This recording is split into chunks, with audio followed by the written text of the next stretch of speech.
Morning friends, welcome back to my channel ইয়ারএস blogger ফ্যামিলিতে তোমাদের সবাইকে স্বাগত। শুরু করছি নতুন একটা দিন, নতুন একটা ব্লগ। এখন কিন্তু 11:30 বাজে। লেট হয়ে গেল একটু ব্লগটা স্টার্ট করতে। তো যাই হোক, আমার হাজব্যান্ড এখন নেই, কাকা বাড়িতে আসবে, খাওয়া দাওয়া করবে, আজকে ওর কাজ আছে, বেরিয়ে যাবে কাজে। তো একটু পরে 12:30 বাজবে, 12:30 জলে অনেক কাজ করতে হবে। তার মধ্যে দেখো মালিক এখন আমাকে ফোন করে বলছে যে বিকেল 5টার মধ্যে আমাকে মাল দিতে হবে। তার মানে আমাকে এখন সব মাল কমপ্লিট করে প্যাকেট করে 5টার আগে জমা দিয়ে দিতে হবে। বুঝতে পারছো তাহলে কতটা মানে কীরকম প্রেশার দেয় এরা।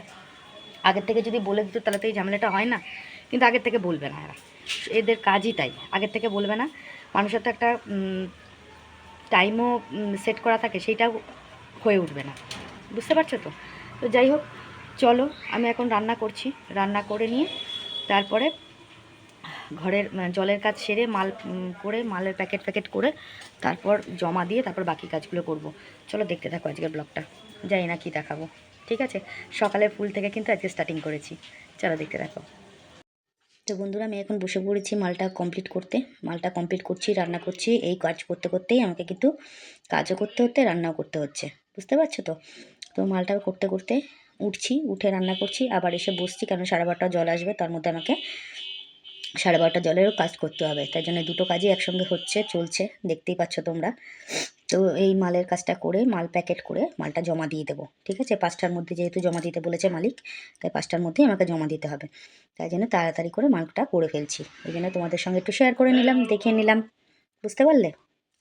হ্যাঁ, তো মালটা করে নিই, করে নেওয়ার পর তারপরে প্যাকেট করে আগে ঘরে কাজগুলো করে নেবো। 12:30 জল আসার টাইম হয়ে গেছে, 12:30 জল আসবে, ঘরে কাজগুলো করে নিয়ে তারপর মাল প্যাকেট করে মালিক বাড়িতে মাল দিয়ে এসে বাকি কাজগুলো করতে শুরু করব। ঠিক আছে, তো চলো দেখতে থাকো ব্লগটা। তো বন্ধুরা, 12:30 জলে কাজকর্ম করা হয়ে গেছে, এখন মালগুলো প্যাকেট করতে বসেছি। প্যাকেট করে নিই, করে নেওয়ার পর তারপর আমি দেখাচ্ছি কে কাঁচা হয়ে গেছে, এখনও মেলে টেলি নিই, কিছুই করিনি। ঠিক আছে, তো জামা কাপড় কাচা, বাসন মাজা, ঠাকুরের ঘর বাসন মাজা, সমস্ত কাজই কমপ্লিট হয়ে গেছে। এখন শুধু মালকটা প্যাকেট করে মালিক বাড়িতে জমা দিয়ে এসে তারপরে ঘর ফর মোছামুছি যা যা কাজ আছে করে নেব। আগে এই কাজটা কমপ্লিট করে দিয়ে আসি। এইটা হচ্ছে বিশাল একটা হেডেক, বুঝতে পারলে তো? মাল ঠিক মতন জমা না দিলে আমার মালিক বকবক করবে। তো এই জন্য তাড়াতাড়ি করছি, বুঝতে পারছো? 11টা প্যাকেট হবে। 24টা করে মাল সাজাতে হবে, 11টা প্যাকেট হবে, তারপর মালটা জমা দিয়ে আসতে হবে। এই জন্যে কিন্তু আমি ভাবলাম এই কাজটা করে নিই আগে, করার পর তারপর ওই কাজগুলো ধীরে সুস্থে করা যাবে, অত তাড়াহুড়ো করার কিছু নেই। ঠিক আছে, তো চলো দেখতে থাকো। তো মালটা জমা টমা দিয়ে এসে এবার জামা কাপড় এসেছি মেলতে। শুকনো জামা কাপড়গুলো তুলে নিয়েছি, ভিজেগুলো এখন মেলে নেব। মেলে নিয়ে তারপরে বাকি কাজগুলো সারবো। বুঝতে পারলে? একদম স্টেপ বাই স্টেপ কাজ করতে হবে। তার মধ্যে পুজো করতে হবে, পুজো দিতে হবে, সব কিছু করতে হবে, যেহেতু হাজব্যান্ড বাড়িতে নেই। ও বাড়িতে না থাকলে আমার একটু সমস্যা হয় আর কি।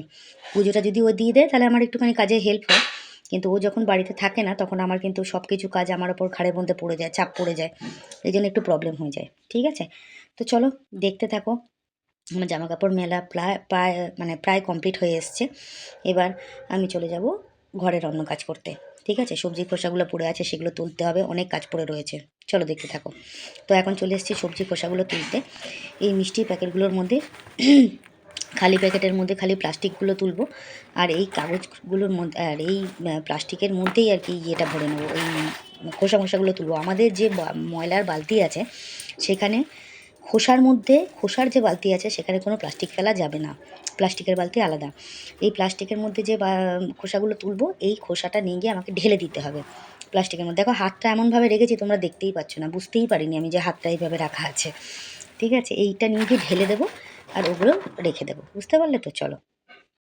তো এখন আমি চলে এসেছি বন্ধুরা ঘরটা ঝাড় দিতে। বিছানা তোলা হয়ে গেছে, 2 ঘরের বিছানা তোলা থেকে আরম্ভ করে সমস্ত কাজ হয়ে গেছে।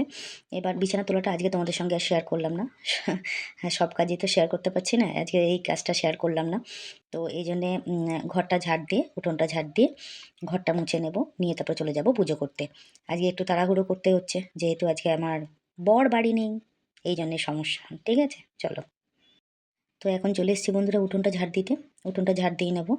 উঠোনটা ঝাড় দিয়ে ঘরটা মুছলেই আমার কিন্তু মোটামুটি কাজ কমপ্লিট হয়ে যায়। ঠিক আছে, ওই জামা কাপড়ের গামলাটা ওখানে পড়েছিল, ওটা তুলে নিয়ে আসলাম, ওটা ধুয়ে আবার তুলে রেখে দেবো ঘরের মধ্যে। বুঝতে পারলে?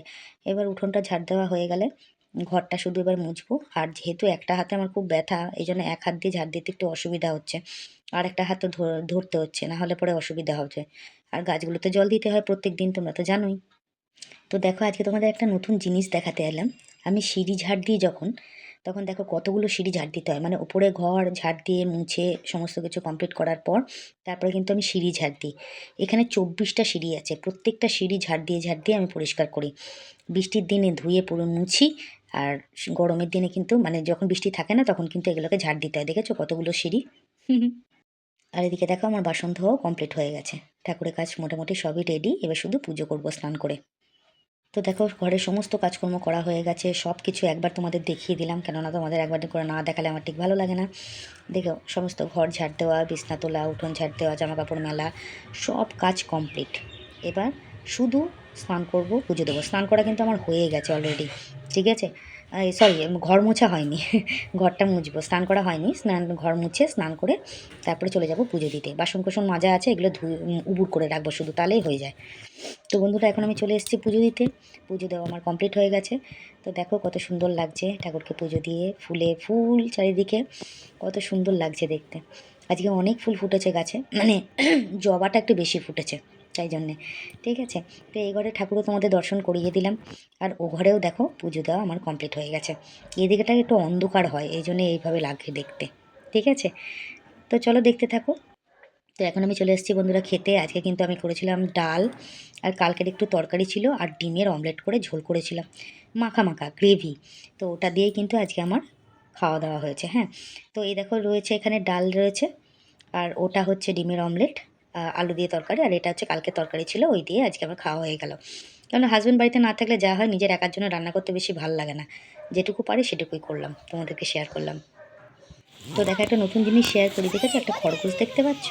এই বাচ্চাটার হাতে কত সুন্দর দেখো খরগোশটা।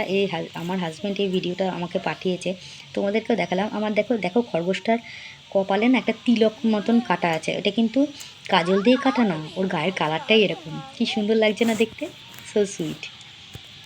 গুড ইভিনিং বন্ধুরা, শুভ সন্ধ্যা সবাইকে, শুভ সন্ধ্যার অনেক অনেক অভিনন্দন জানালাম কি বলবো, ভাষা খুঁজে পাচ্ছি না। যাই হোক, নিচে সন্ধে দেওয়া হয়ে গেল। এই দেখো বাইরেও সন্ধে দিয়ে দিয়েছি। আজকে কিন্তু এই লাইটটা জ্বলছে, দেখতে পাচ্ছ, লাইটটা লাগিয়ে দিয়ে গেছে। কত সুন্দর আমার উঠোনটা এখন লাল আলো হয়ে গেছে, দেখেছো? আর এদিকে ধরো আমার এই ঘরের নিচের ঘরে মানে জল টল ভরা থেকে শুরু করে বাথরুমে জল ভরা থেকে শুরু করে সব কিছু হয়ে গেছে। নিচের ঘরে সন্ধে দিয়ে এবার আমি চলে যাব উপরের ঘরে সন্ধে দিতে। উপরের ঘরে সন্ধে দিয়ে তারপর চলে আসবো। তো দেখো বন্ধুরা, ওপরের ঘরেও আমি সন্ধে দিয়ে দিয়েছি। কত সুন্দর লাগছে সন্ধেটা, সন্ধেটা কিন্তু সত্যিই সুন্দর, তাই না? আমার তো ভীষণ ভালো লাগে, তোমাদের কেমন লাগে অবশ্যই জানাবে। তো সন্ধে দেওয়া মোটামুটি কমপ্লিট। এবার আমি চলে যাব নিচের ঘরে, গিয়ে চা করে চা খাবো। আজকে একাই কিন্তু চা খেতে হবে, কিছু করার নেই। চলো দেখতে থাকো। হ্যালো বন্ধুরা, গুড ইভিনিং। আজকে একা আমি, কাকা বাড়িতে নেই, কাকা গেছে বিয়ে দিতে।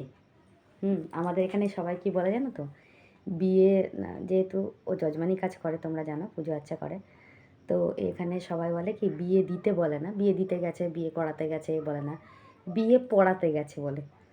ঠিক আছে, তো আমরা মাঝে মাঝে মিস্টেক হয়ে যায়, বিয়ে পড়াতে গেছে বলে দিই, কিন্তু ওটাকে এমনি বলতে হয় যে বিয়ে দিতে গেছে। তো এই জন্যে আজকে আর রাত্রেবেলা ফিরবে না, বুঝলে। সকালবেলা বেরিয়েছে, সকালবেলা আজকে একটা কাজ ছিল ওর গ্রামে, ওখান থেকে করে আবার আরেকটা জায়গায় গেছে এখন বিয়ের কাজ করতে। তো এখন আসবে না রাত্রেবেলা। প্রথমে বলছিল আসবে, তারপর দেখছে লগ্নটা না অনেক লেটে, বুঝেছো, আর গেছে অনেকটাই দূরে, আসতে আসতে পারবে না। তো কালকে আবার একটা কাজ আছে, ওটা করে একবারে আসবে। এইবার এই জন্য আর রাত্রেবেলা আসবে না। তাই আজকে আমাকে একাই চা নিয়ে বসতে হলো। কালকেও আমি একাই চা খেয়েছিলাম না, কালকে চলে গেছিলো। রাত্রেবেলা এসে আবার, রাত্রে এসে ওই 9টার সময় এসছে, তখন এসে আবার চা খেয়েছে। আমি তো মাল করছিলাম, তখন আবার চা খেয়েছে, তখন আর ওটা শ্যুট করিনি, তোমাদের দেখাইনি, সন্ধ্যেবেলাটাই দেখাই। তো চা আর এই যে বিস্কুট নিয়ে বসে পড়েছি আমি চা খেতে। এই ধূপটার গন্ধটা না খুব সুন্দর, জানো তো। এই ঘরে যখন ধূপটা, দেখবে একটা জিনিস খেয়াল করবে, এক একটা ধূপের এত সুন্দর গন্ধ না, ওই গন্ধে একটা ঘরের মধ্যে একটা পবিত্রতা কাজ করে, মানে একটা পজিটিভ এনার্জি কাজ করে ঘরের মধ্যে। দেখবে তুমি, ভালো লাগে, বেশ একটা সুন্দর ঠাকুর ঠাকুর গন্ধ বেরোয়। তো ওইটাই আজকে বেরোচ্ছে, বুঝলে তো, ঘরটা দিয়ে। খুব সুন্দর ধূপকাঠিটা, মানে কিছু কিছু ধূপকাঠি আছে যে ওগুলোর গন্ধ বেশ একটা মনের মধ্যে একটা আলাদা একটা ইয়ে আনে, পজিটিভিটি আনে। আর মানে সবসময় তো আমার মনে তো সবসময় নেগেটিভিটি কাজ করে, সব সময় আমার মনে নেগেটিভিটি কাজ করছে, বুঝতে পারলে?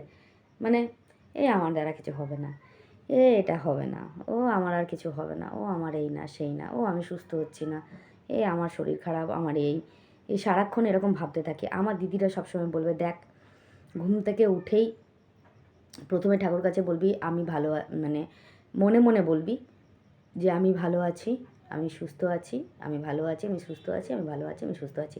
3 বার বলবি, দেখবি সারা দিনটা তোর খুব ভালো কাটবে। এটা আমার দিদিরা আমাকে খুব বলে, ঠিক আছে? বিশেষ করে আমার মেজদি। তো বলে সবসময় পজিটিভটা নিয়ে আয় ভেতরে, নেগেটিভটা দূর কর, না হলে পরে কোনো দিনই তোর নেগেটিভিটিটা কাটবে না। এটা আমার দিদি ভীষণ বলে, এই জন্য আমাকে ভীষণ বকাবকিও করে, বুঝতে পারছি। বিছনার ওপরটা কিন্তু ফোনটা রেখেছি আর চেয়ারের ওপর বসেছি, কাঠের চেয়ারটায়। তো এই হচ্ছে ব্যাপার। আজকে ইচ্ছা, মানে পারলে লাইভে আসতে পারতাম, তাই না?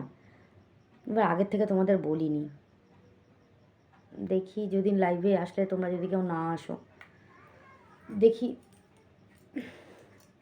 কালকে লাইভে আসবই কালকে, যাই হোক, যাই হয়ে যাক, কালকে লাইভে আসবই, বুঝতে পারলে? তোমাদের সবাইকে বলে রাখলাম, কালকে রাত 9টায় আমি লাইভে আসছি, ঠিক আছে?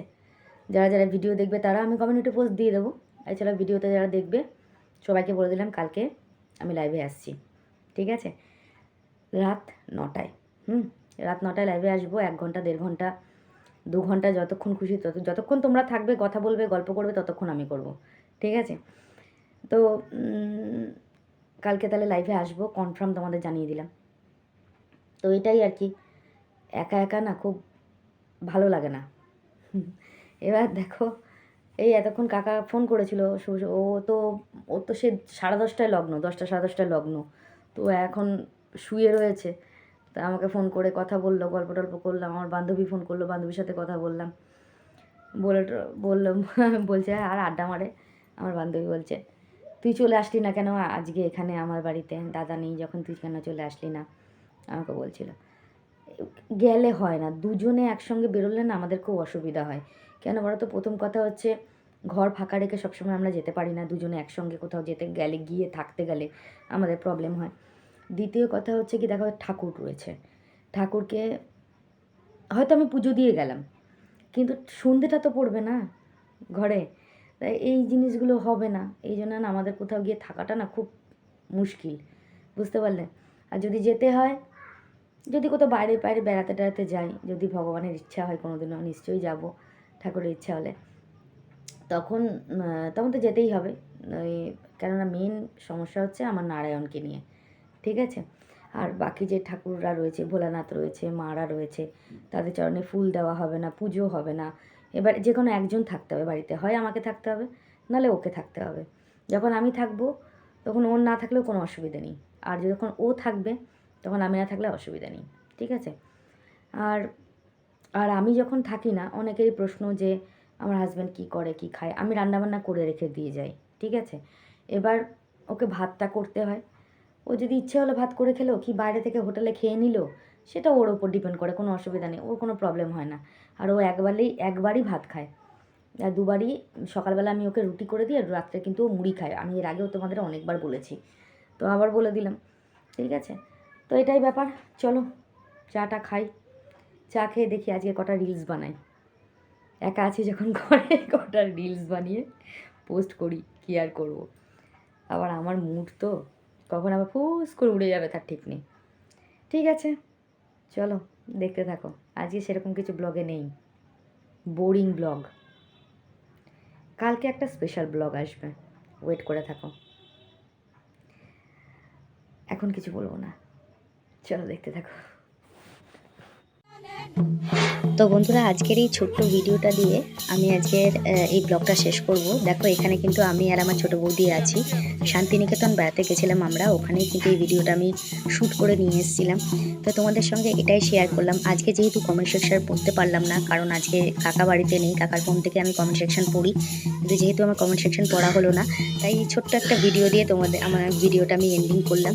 তোমরা দেখে বলো যে এই নাচটা কেমন লেগেছে।